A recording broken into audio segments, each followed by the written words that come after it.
No capítulo de hoje você vai entender exatamente as diferenças entre as contas 401k e IRA, principalmente para você que mora hoje nos Estados Unidos e trabalha, né? Seja com empregador ou também quando você é autônomo. E mesmo que você more fora dos Estados Unidos, mas invista nos Estados Unidos, esse vídeo também vai ser interessante para você. Então vamos lá. Primeiro a gente tem que distinguir as duas contas. O 401k, ambos 401k e IRA, são contas de aposentadoria, ou seja, o grande objetivo aqui é de você poder usufruir de determinados benefícios fiscais no intuito de você aportar dinheiro numa conta, né, que vai permitir você comprar ali investimentos como ações, como ETFs, entre vários outros, como se fosse uma conta de corretora. O 401k ele é bastante específico porque ele leva em consideração o seu empregador. Essa conta ela é feita para aqueles que hoje são assalariados nos Estados Unidos e tem o que a gente chama de W2, né? Então você tem o seu payslip, você recebe o seu salário a cada 2 semanas e parte dele você aloca um percentual para entrar em uma conta que vai automaticamente sendo investida. Geralmente ela é feita em caráter de pre-tax, ou seja, antes dos impostos pagos. Existem também aqueles que são pós-impostos, que a gente chama de Roth, mas eu vou entrar nisso em outros capítulos. Mas a grande questão aqui é que o contribuinte, na verdade o próprio empregado, ele vai alocar parte do seu salário para poder fazer juntar para sua aposentadoria, mas a grande graça do 401k é que o empregador também vai fazer a mesma coisa. Existe um benefício chamado de match, ou seja, o que eu coloco, o meu empregador também coloca. Porém, não existe uma regra específica de como o 401k vai funcionar exatamente, porque ele depende da qualidade dele. Existem dezenas de milhares de 401ks diferentes, assim, de configurações de 401ks, porque você tem mais caros e mais baratos, né? Depende de que tipo de empresa que o seu empregador vai escolher para fazer. Então, por exemplo, alguns 401ks têm ali uma quantidade pequena de opções de investimentos, né? Alguns fundos muito simples como o SP500, por exemplo, né? Então o objetivo aqui é de que uma pessoa que não tenha muita experiência possa justamente aproveitar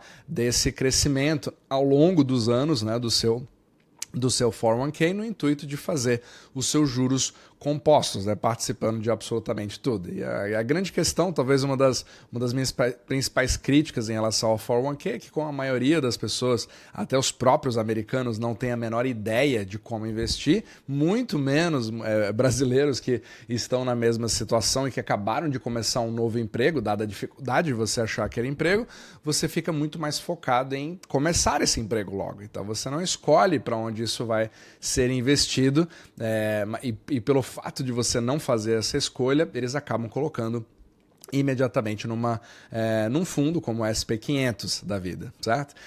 Mas é uma conta bem interessante caso você seja empregado. Porém, é muito importante, a gente sabe, né, que a maioria dos brasileiros não se encontra nessa situação e muitos são empreendedores. Então eles acabam falando, isso aqui não vale para mim, né? Não é uma coisa que eu queira necessariamente fazer, e aí existe uma segunda opção que a grande maioria dos brasileiros nem sabe que existe, né? Que é o IRA, que é uma sigla para Individual Retirement Account, ou seja, uma conta individual de aposentadoria onde você pode guiar exatamente o que você vai investir, e ele dá uma série de outras opções. Porém, existem prós e contras, né? Num IRA, como você não tem nenhum empregador, não existe nenhum tipo de match. Basta que você tenha um salário, seja um salário com algum empregador, você também pode, obviamente, abrir o seu próprio IRA, mesmo quando você já tem um 401k, eles não são excludentes, você pode ter os dois como uma estratégia. Mas aqueles que não têm empregador, eles vão ter simplesmente a sua receita feita nos Estados Unidos e você pode contribuir nessa conta em até $7.500 por ano. Agora a gente precisa ver um pouquinho dos detalhes em relação ao que acontece, né, com a maioria dos brasileiros, porque você já vê uma comunidade hoje que praticamente nem sabe da existência dessas contas porque eles acham que isso nem se aplica a eles, né? Então, quando você olha para os Estados Unidos com uma renda mediana anual ali de $68 mil, principalmente ali quando você vê as famílias latinas, etc., 80% dessas famílias têm menos de $10 mil acumulados nesse tipo de conta. Então, é muito comum, até os americanos, chegar ali na sua aposentadoria com 100 mil, 80 mil, 70 mil, que é uma coisa que você sabe que literalmente não vai dar. E só que entre os brasileiros é pior ainda, né? Principalmente ali. Na verdade, isso aqui é uma estatística de toda a comunidade latina, não consegui pegar exatamente só dos brasileiros, mas enquanto você vê nativos, né, como americanos, com 53% de participação ativas em 401ks, você só tem 30,9% de participação dos trabalhadores latinos. E aí, principalmente aqueles que têm trabalho autônomo, prestação de serviço, eles não vão conseguir participar no 401k porque eles não são empregados por outras pessoas. Só que o pior é que muitos dos brasileiros que estão nos Estados Unidos hoje, muitas vezes eles têm certos mitos porque eles estão meio que ligados com o Brasil e vêm como a única solução de vir aos Estados Unidos, trabalhar e remeter esse capital de volta para o Brasil. Então você acaba aí focando numa compra de um imóvel, etc., ou em contas, ou em investimento de renda fixa no Brasil, principalmente ali com os dois países, né? Você sendo taxpayer, contribuinte, nos dois países fica uma situação bastante complicada, né? Então, muitas vezes, os brasileiros eles nem pensam na melhor forma de investir e acaba criando um sério problema, né? Então, muitos, inclusive, têm aquela impressão de que eles vão ficar só durante 3 a 5 anos e pela incerteza de não saber se eles vão continuar nos Estados Unidos ou se eles vão voltar ao Brasil, por exemplo, ele acaba não fazendo nada. Agora, a grande chave aqui é a falta de conhecimento sobre o IRA, que na verdade eu não sei porque que mais pessoas não falam sobre esse assunto, porque é uma das grandes maravilhas de você fazer investimentos nos Estados Unidos e muita gente acha que você precisa ser um cidadão americano, só vale para americanos, ou eu preciso ter pelo menos ali uma característica de residência permanente, mas basta você ter um ITIN, por exemplo, né, que é um CPF estrangeiro, né, o International Tax Identification Number, que já desbloqueia essa possibilidade. Então, mesmo que você não seja residente permanente, muitos brasileiros que hoje trabalham poderiam usar o IRA, mas principalmente o Roth IRA, né? Acho que uma das especialidades aqui da Omnimacro é a gente ter uma estratégia que permita você fazer uma aposentadoria totalmente tax-free, para que você não pague impostos, que você nem sabe qual vai ser a alíquota no momento que você mais precisar do seu dinheiro, mas isso é para outros capítulos. Então, isso, na verdade, as pessoas não sabem o quão fácil é de você simplesmente iniciar com uma conta nova. E aqui que vem, talvez, o grande potencial de diferenciação. Porque quando você fala de IRA, baseado no seu potencial de você guardar dinheiro e colocar isso para trabalhar para você, né? Seja numa SP500, ações, etc. A IRA permite você comprar ouro, até Bitcoin você pode comprar dentro de um IRA, até imóveis você pode comprar dentro de um IRA. As possibilidades são infinitas, mas você tem 2 tipos de IRAs. E aí você tem o tradicional, que é aquele onde você tem uma dedução de impostos hoje, a partir do momento que você coloca um dinheiro que é pre-tax dentro dessa conta, mas lá na frente, quando você precisar, você vai precisar fazer essa dedução, né, baseado no seu tax bracket do momento que você for sacar. E agora o Roth IRA, que inclusive começou a ficar um pouco mais famoso, mas não se fala, eu não vejo conteúdos em português sobre esse assunto que falam informações boas, como é que eu vou passar a partir de agora, né, nesse canal que a gente está fazendo aqui pela Omnimacro. Você tem o Roth IRA, onde você já limpa hoje o seu dinheiro nas alíquotas de hoje, baseado no fato de que você vai ter tranquilidade da isenção amanhã. Então, tecnicamente, você tem um valor um pouco menor que você vai colocar em relação ao que você poderia colocar, porém, o crescimento inteiro é livre de impostos. Então, só tenta pensar assim, o quão poderoso isso baseado na seguinte discussão. Inclusive, eu quero até discordar de muitos conteúdos que eu já vi falando sobre por que para alguns casos o IRA tradicional é melhor e por que o Roth IRA vai ser melhor em outros casos. Então, o único argumento que hoje é usado para o IRA tradicional é de você falar a seguinte coisa: olha, eu prefiro ter um valor maior agora e ser tributado no futuro, porque provavelmente quando eu for me aposentar, o meu tax bracket vai ser menor, né? Então a minha alíquota vai ser menor porque eu vou ter uma renda menor no futuro e isso vai fazer com que tenha um impacto menor. Então eu prefiro ter esse valor maior e ter um impacto menor no futuro. Mas isso, na verdade, é um mito, porque a grande questão, e talvez seja um dos maiores erros que os americanos cometem hoje, é de achar que eles estarão num tax bracket menor. Mas espera aí, Renan, se eu vou me aposentar, eu vou talvez viver de Social Security, por que ele não vai ser menor? O grande problema é que as pessoas esquecem que, mesmo você estando hoje num trabalho onde você tem uma alíquota, né, que seja o pico da sua vida profissional, e provavelmente você vai pagar menos no futuro por ter uma renda menor, as pessoas esquecem que hoje a maioria das pessoas gozam de uma dedução muito maior. Então o que quer dizer com isso? Se você está pagando um mortgage na sua casa, você tem uma dedução em cima disso. Você tem uma dedução em cima dos seus filhos, você tem uma dedução em cima de custos de saúde e várias dessas deduções que você tem hoje, que reduzem bastante a sua renda tributável no dia de hoje, não existirão quando você chegar na idade de se aposentar. Porque provavelmente a maioria dos aposentados, e eu já conversei com milhares de aposentados ao redor dos Estados Unidos, nos 50 estados, então eu sei bem do que eu estou falando, quase todos eles já têm a sua casa quitada, já não tem mais essa dedução dos seus filhos e várias outras deduções,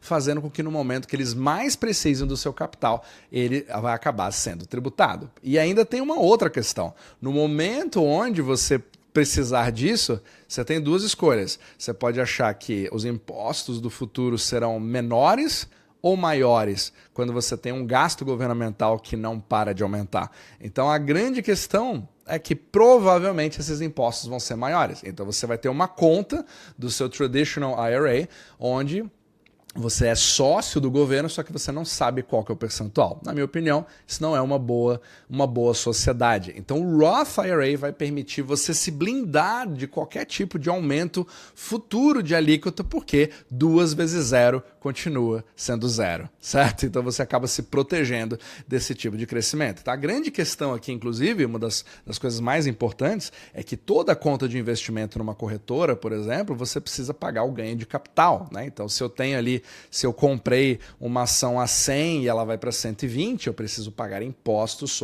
sobre o meu ganho de $20 a partir do momento que eu realizo a venda. Só que isso no Roth IRA, ele simplesmente não existe desde que você siga as regras dele. Ou seja, você a partir do momento onde você tem 59 anos e meio, você pode tirar todos os seus ganhos, toda a valorização criada, mesmo que a sua conta tenha multiplicado 10, 20, 30 vezes, dependendo da sua estratégia, todos esses ganhos podem ser retirados tax-free, eles nem são declarados. Mas uma coisa que muitas pessoas até falam errado, né, na internet, é que a gente tem a impressão de que numa conta de Roth IRA, uma vez colocado o dinheiro lá, ele não tem liquidez, você não possa mais tirar ele para nenhum lugar, porque você é obrigado a esperar os 59 anos e meio. Isso não é verdade.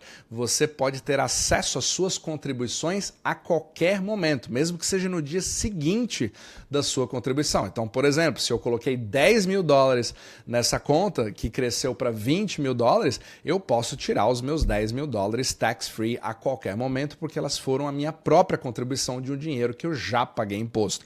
Agora, é verdade que os outros 10 mil de ganho, eu com certeza vou ter uma tributação. Agora, eu não aceito, eu não posso tocar nesse dinheiro até os 59 anos e meio. Na verdade eu posso, só que eu vou pagar uma multa.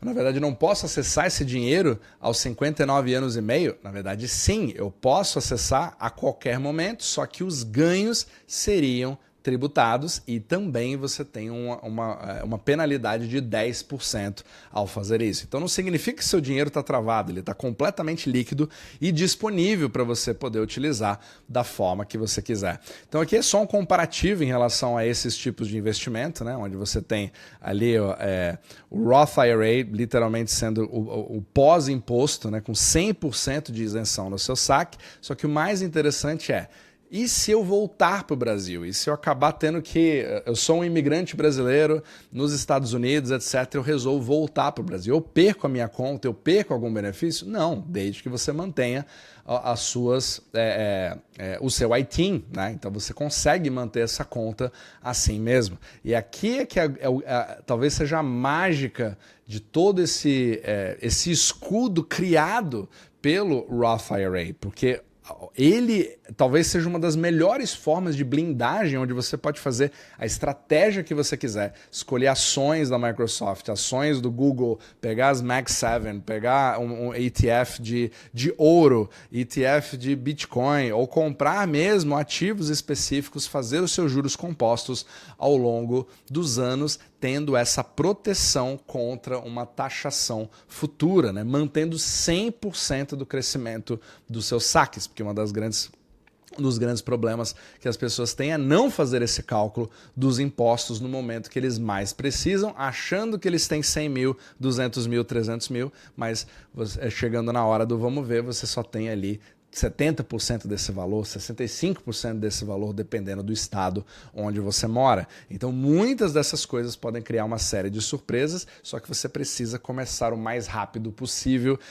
a fazer essas contribuições, porque você só tem 7.500 por ano para poder fazer. Agora, se você hoje tem um 401k, por exemplo, né, que você já veio contribuindo e você quer aproveitar esse IRA, você também pode fazer isso, porque uma vez você não mais trabalhando na empresa que gerou o seu 401k, por exemplo, a maioria das contas elas ficam liberadas para você transferir, o que a gente chama de rollover. Então você pode pegar o valor, claro, desde que tudo agora pertença a você, né? Desde que você tenha seguido as regras específicas daquele 401k, porque nem sempre o valor inteiro fica disponível, dependendo de quanto tempo você trabalhou com o seu empregador, mas você pode fazer esse rollover para o seu IRA e a partir daí, e aí você em princípio, né, se você tiver ele como pre-tax, você pode mantê-lo pre-tax num IRA, mas a grande graça é você fazer ali a conversão para que ele se transforme num Roth IRA aos poucos, ao longo dos anos, né? Pagar impostos agora